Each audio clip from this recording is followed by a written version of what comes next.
tajuk kita pada hari ini adalah Kami suka sayur. kenapa kena makan sayur mula-mula? Sayur ni untuk vitamin.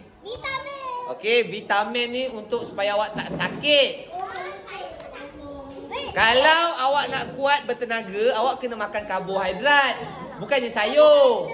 Karbohidrat, nasi, roti, mi. Itu nak bagi awak tenaga, nak bagi awak kuat. Tapi kalau awak nak sihat, kena makan sayur. Kalau nak tinggi, makan apa? Susu.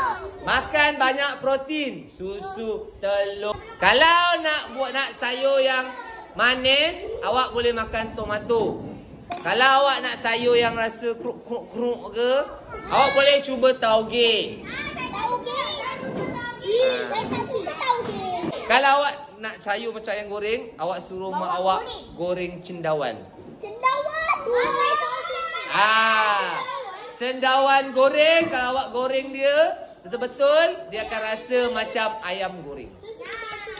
Ya, mushroom yang tu, mushroom yang koyak, letak dalam tepung, goreng. Habis siapa mushroom tu? Mushroom soup. Cendawan ada dua. Cendawan yang panjang dengan cendawan yang bulat macam payung. Okey. Cendawan no.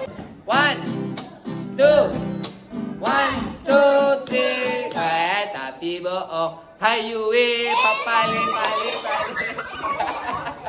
Okey. Wah, sekarang kita akan pergi lagi laju 1 2 3 go.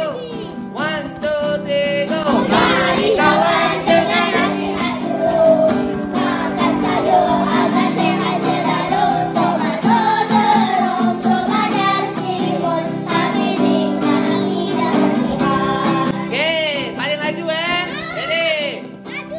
Laju tapi nyanyi bukannya bukan. Okey. 1 2 3 go. Mari kawan dengan nasihat guru.